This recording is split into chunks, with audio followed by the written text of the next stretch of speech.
Hi there, I'm Kelly Steinke. I'm the founder of Read Learning Educational Services and the creator of Silver Moon Spelling Rules. And we're here today because I've found that most teachers don't know how to teach spelling in a way that really builds a deep understanding of our English language. Without this knowledge base, it's difficult to teach spelling effectively, and students end up relying on memorization instead of learning and applying logical rules. When spelling's taught explicitly and systematically, it also improves reading. The spelling and reading connection is huge. This is why I've started a new blog series on how to effectively teach spelling generalizations or rules. And here joining me today, I have Kate Wagner. Hi, Kate. Hi, I'm Kate Wagner. I am a dyslexia reading interventionist with Read Learning Services, as well as a remote learning coach. I have also begun blogging, which is what we're going to talk about today. Yeah, so Kate's joining us because she's created our first blog in the series of blogs. And we're going to talk about a very commonly known rule, spelling rule called the Floss Rule. In Silver Moon, though, we've taken this old tried and true rule and we've put a new twist on it.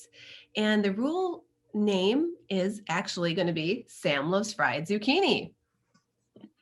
And this one was kind of a fun one to blog on, wasn't it, Kate? Oh, it sure was, mostly because I love how we have a little character to draw on, Mr. Sam, which we'll talk about in a little bit. So it's been a very fun blog to create. Yeah, Sam the zebra is super Mhm. cool. And basically what Silver Moon has done is we've taken the floss rule and we've given it a fresh face, a fresh name, and just added some pizzazz and some fun to it. Sam, as you saw in our image, is frying up some zucchini. And within that image, he's got some hidden picture clues, which helps kids remember what this rule is. And the rule is just this. It's at the end of a word that has one vowel, you double the letters F, L, S, or Z. And you'll notice in the name, we've got the S, the L, the F, and the Z. So there's some mnemonics embedded here as well. So, Kate, would you like to speak to the hidden clues in the picture? Sure. The first thing I want to point out is after teaching based on the floss rule and based on Sam Loves Fried Zucchini, I love that Sam Loves Fried Zucchini also includes the letter Z in the title because the floss rule doesn't, and that makes it a little bit easier to remember. So if you look carefully in the picture on Sam's zucchini, he has some hidden F's, some hidden L's, S's, and Z's that are kind of fun hints to search and find for in this picture. Yeah, it's also kind of fun because, this rule is really only applicable to words that are one syllable. And if you notice floating in the steam, you're going to find a hidden E. So, and I have that up on the blog screen too as well. That E is kind of floating above the zucchini to remind you that it's really for words that only have one syllable or one vowel. So Kate went ahead and she created this wonderful blog. It's located on the Silver Moon website at silvermoonspellingrules.com.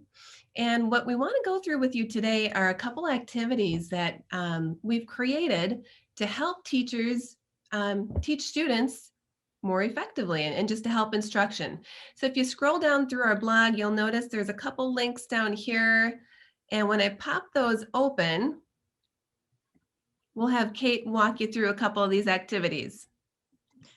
So I had a lot of fun creating these activities, mostly because I felt like I was back in the classroom, the traditional classroom again as a special education teacher.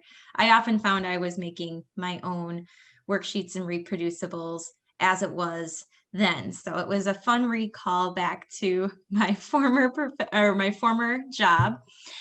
And if you look at the beginning of our set of resources, the first resource really focuses on memorizing that rule and the verbiage involved with that rule, giving a little word bank to students as they begin learning this rule. So it says, at the end of a word that has one vowel, double the letters F, L, S, and Z. And that's going to be kind of their resource, a student's resource card, so to speak.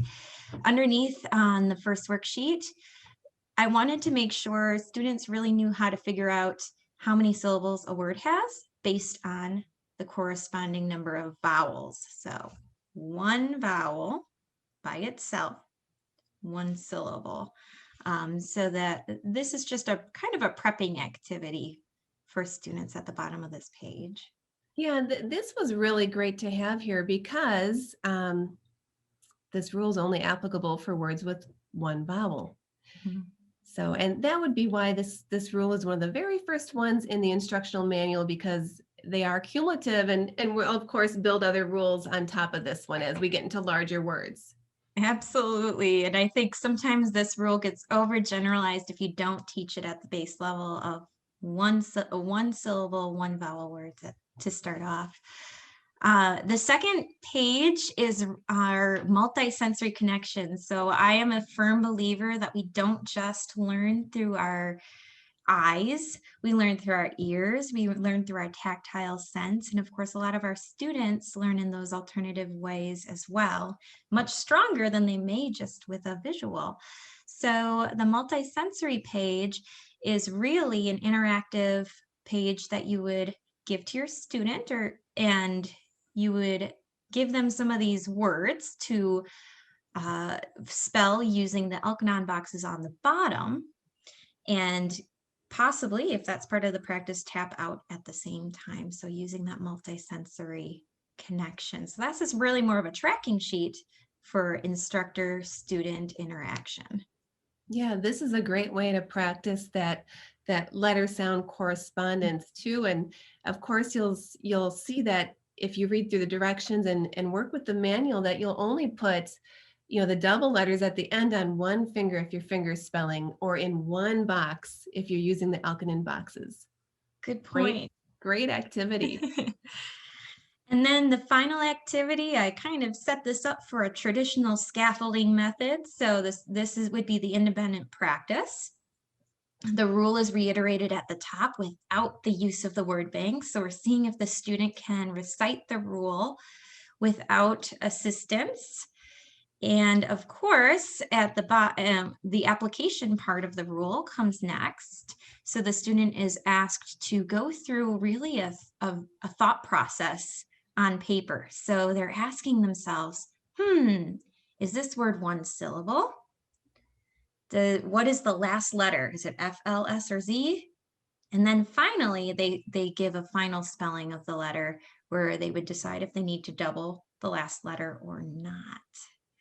And then at the very end, this part took me longer than any of the other worksheets. I think at the very end, I have a funny little sentence that they will apply any of those Floss or Sam loves fried zucchini words to at the bottom. So they would pull the words from that prior activity to create a sentence at the bottom.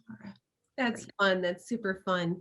And I love too how we have the non-examples and the real examples in your word bank in the middle there, because kids do tend to overgeneralize sometimes, and they do need to see examples where the rule isn't applied. And I just love how formulaic this is, where you go through your series of questions and you're going to figure out your answer. Exactly. Well, I love doing thought maps with students. So I think this is a good way to get it down from the metacognition onto the paper. Yeah, absolutely. Well, Kate, thank you for sharing these activities that you've created.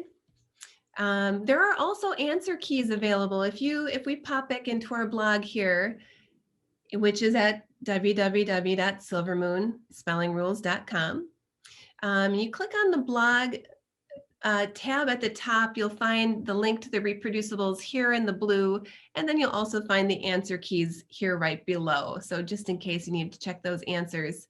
And of course, we're always here and available to support your teaching and learning if you need help as you work through Silver Moon spelling rules. And we thank you so much for watching our video today. Kate, did you have anything else to share?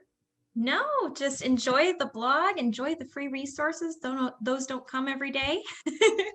And have a wonderful school year. Okay, thanks everyone for listening. Thank you. Take care. Bye.